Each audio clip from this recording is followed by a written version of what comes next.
Welcome to my kitchen, which I probably should have cleaned before I started shooting this video.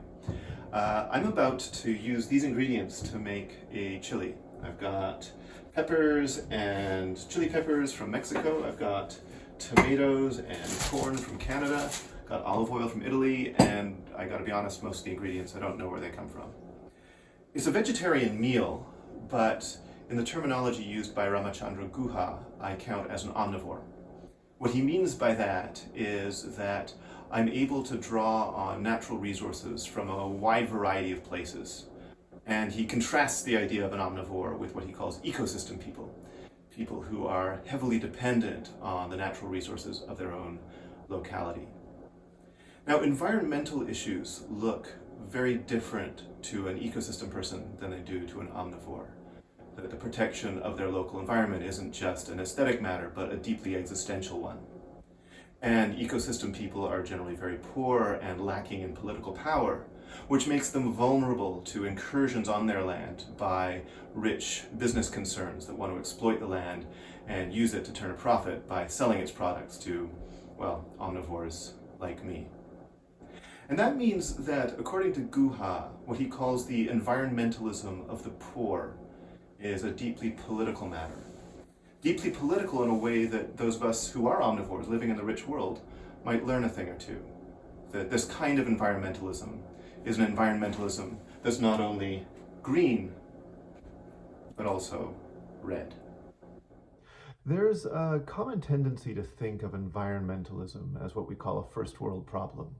When you conjure up the image of the environmentalist, you might picture the well-heeled urbanite installing a heat pump in their home and refusing to buy single-use plastics. The thought is that there's a cost premium to going green, so that it's all fine and good if you've got a bit of extra money to spend it on being a bit more green, but people who are living day to day and hand to mouth can't afford the luxuries of being concerned about the environment. The idea of the environmentalism of the poor challenges this prejudice. It draws attention to the ways in which the rural poor in lower income countries are quite vigorous environmental actors. It's just that their environmentalism takes a different form. You don't find farmers in rural India writing petitions to protect the Amazon rainforest. What you do find is people in such areas taking direct action to protect the ecological integrity of their own landscape against incursions from rich world interests. The term environmentalism of the poor was coined by the Peruvian historian Alberto Flores Galindo, and it's been promoted by thinkers such as the Catalan economist Juan Martinez-Alier and the Indian historian Ramachandra Guha. One of the distinctions that Guha draws is between what he calls omnivores and ecosystem people. And the idea is that ecosystem people, these poor who are the poor of the environmentalism of the poor, are people whose subsistence depends on the resources that they can source from their own locality. Whereas omnivores, such as myself, are people who are able to draw resources from a much wider catchment area. So that if I look at what I can buy in a grocery store, there are products that come to that grocery store from all over the world. And that means that, for example, if 1 week the bananas that I was normally getting from Panama aren't available, I can get the bananas that come in from Colombia or somewhere else.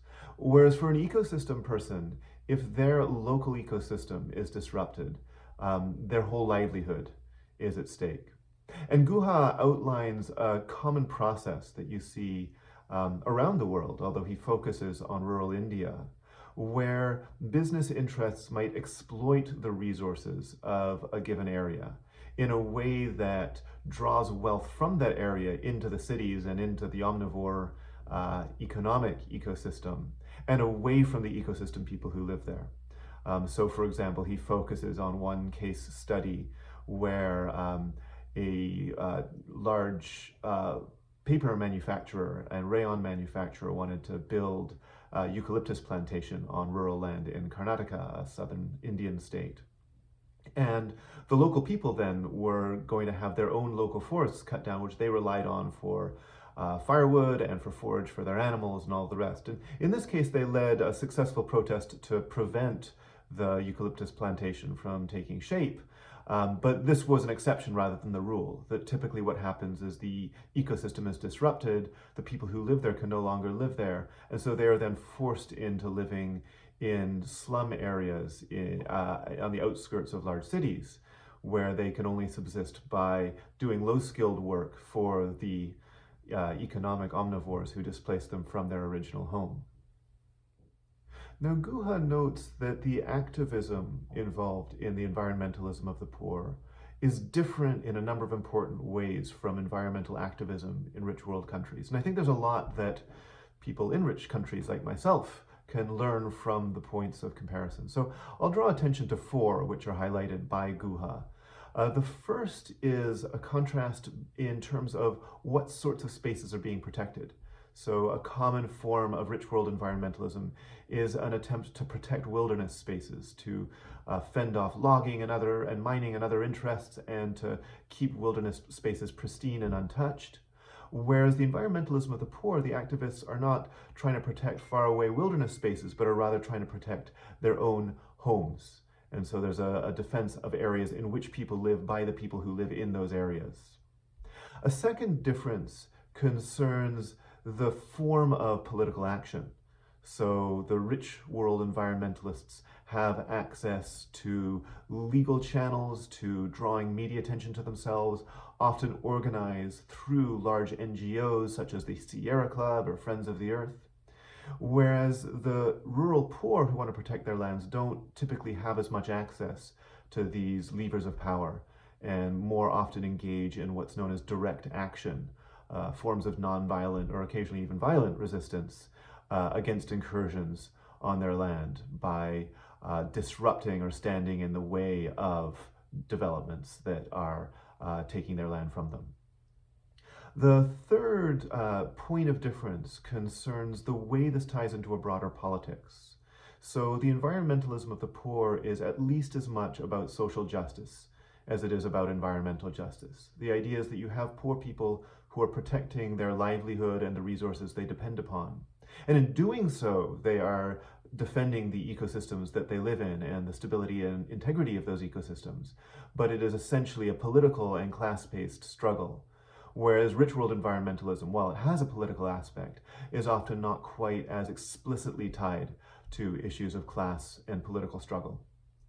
And the last, and I think quite significant difference, is the ways in which the sort of, you might say, the axis of conflict is set up, or the axis of relationship. So rich world environmentalism often deals with these questions about how human beings are related to the natural world and how we need to shift our relationship to the natural world so that we're no longer exploiting the natural world in quite the same way. And there's 2 points here that are worth drawing attention to. First, it's a question of the relationship between human beings and the natural world. And second is a way of talking about that relationship so that all human beings are in one group over here and the natural world is in another group over there. Whereas the environmentalism of the poor is primarily about the relations between two different groups of human beings, namely the rich and the poor, the omnivores and the ecosystem people. And so it focuses more on the relations between political actors and human beings, rather than thinking in some abstract way about the human relationship with nature. And I think looking at the environmentalism of the poor from a perspective like my own, where I'm clearly living in a fairly well-to-do city, well-to-do part of the world, I think raises at least a couple of questions about how this might shift my own thinking about environmentalism. The first concerns whether there are ways of drawing on aspects of the environmentalism of the poor, and I think in particular recognizing the ways in which environmental justice is also often an issue of social justice. And this is true, I think, not only in areas where poor people are living in rural communities that are being threatened by mining and forestry and other interests, but also in richer countries, that even in richer countries, pollution, the dumping of hazardous waste tends to fall on poorer communities and poorer areas of those countries. And so there's maybe a need to have stronger recognition of the political significance of environmentalism and to recognize that environmental action requires political action as well. And the second is one that calls for a greater consciousness of where omnivores like myself are drawing our resources from. That if a lot of the displacement of the rural poor in lower income countries comes because their land is being shunted into servicing a global economy, that means in effect that when I'm buying my bananas or my paper or whatever else, I am likely drawing on resources that are sold by rich companies that have often expropriated the land from the rural poor. And reflecting on what I purchase is a political issue as much as it is an environmental one.